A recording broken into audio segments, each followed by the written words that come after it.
Hi, I'm Brent Stafford, and this is RegWatch by RegulatorWatch.com.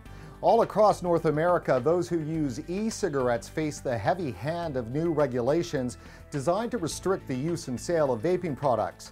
But are these really new, or are they just a rehash of existing tobacco regulations with vaping products jammed in? Regulator Watch wanted to find out, so we're taking you behind the scenes in the battle to protect vaping rights in the province of British Columbia.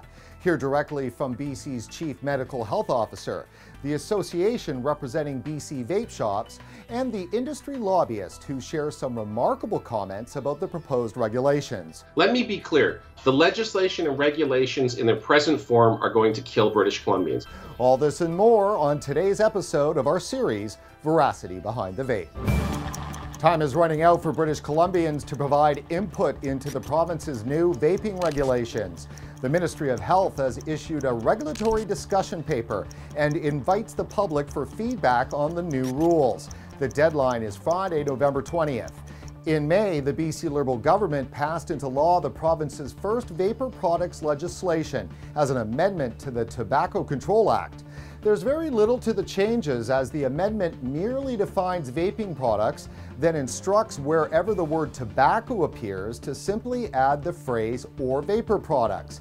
With a stroke of a pen, vaping products are now treated exactly the same as cancer-causing cigarettes.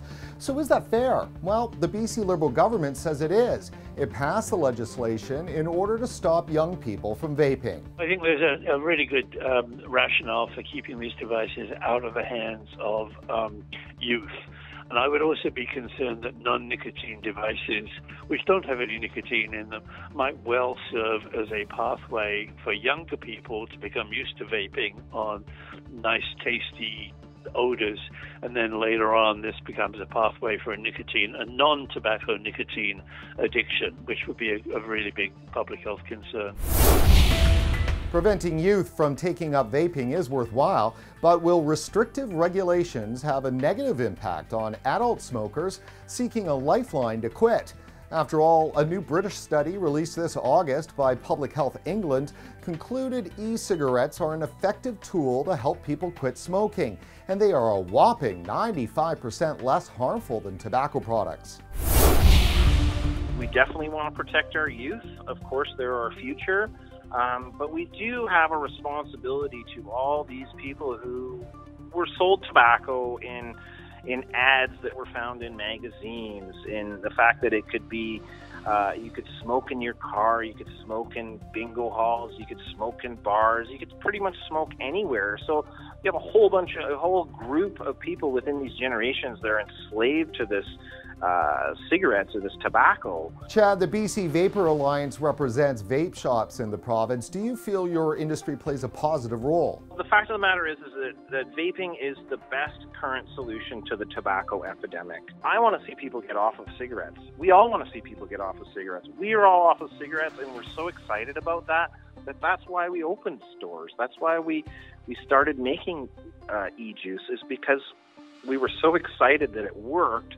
We wanted to share that with other people who were suffering right now. Chad, what's your reaction to the province's new regulations? I think the government, again, just doesn't really understand what vaping is. They see a cloud, they see people doing this, and it must be smoke. It looks like smoke, it must be smoke. So do you have a problem being regulated? We honestly have no problem with regulating. We have no problem with wanting to protect our youth from using these products. That's why we really stand behind the liquor store type model, where these vape shops are there. We do the IDing, we do the enforcing so that the youth aren't getting them. If they end up in regular gas stations and corner stores and convenience stores, it just gives a lot more access to youth, as well as not being able to show people how to use these products safely, right? And Chad, you're calling for the public's help to let government know it's important for shop owners to demonstrate vaping products in store and for customers to be able to test flavors. Is that not correct? Yes, exactly. People need to learn how to use these products. If they just get one product from the store that has one flavor,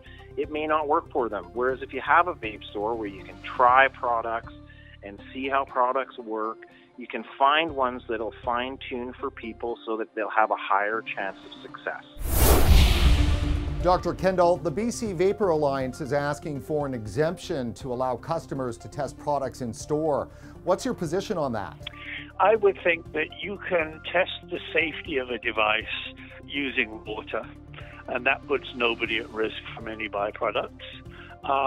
I think the argument for testing the various flavors is basically a marketing argument, and from a public health perspective, I don't support that. Dr. Kendall, do you think the new regulatory framework is appropriate? If these devices contain nicotine, then clearly they could be advantageous to folk who are dependent on nicotine and do not want to give up their dependency, but at the same time don't want to smoke tobacco. So if you knew what the concentration of the nicotine was, and you knew that the quality of the vaping device was appropriate, then this could be a really good and probably much safer substitute for cigarettes. Mike, you're the lobbyist for the BC Vapor Alliance.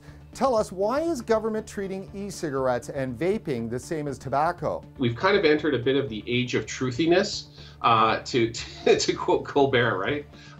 In that, well, I don't know if this is a fact or not, but I feel that's the way things should be, so ergo, I'm going to legislate on the basis of my feelings, right? Well, I see this person with this device and there's a big cloud of smoke coming out of it. I feel that must be wrong, so therefore I will legislate accordingly. Mike, do you think there are outside forces pressuring the government in any way? Absolutely. There's two groups. First of all, big tobacco. If you have legislation that equates vaping to smoking, then the underlying message is there's no point in quitting smoking and switching to vaping because it must be about the same toxicity, because look at how government's treating it the same. It'll be equally inconvenient to use, you will be equally stigmatized, and so therefore you might as well keep smoking your Benson and Hedges or your whatevers at 2 packs a day. Unfortunately, that's wrong, and given that it is 94% less toxic, you're going to have people dying that otherwise wouldn't if they switched to vaping. The other group is big pharma. You take a product like Nicorette Quick Mist. Well, you take what's in vaping juice, right? The nicotine and the glycol and some flavorings. Well, if you add a few more extra chemicals to it, put it in a mechanical atomizer rather than heating it up as you do in a vaporizer, then you've got Nicorette Quick Mist. So again, it just gets more and more ridiculous the more when you approach it from a scientific basis and a medical basis. Quite frankly, the regulations look even more asinine. So Mike, what changes do you want in the regulations? We want 2 small concessions.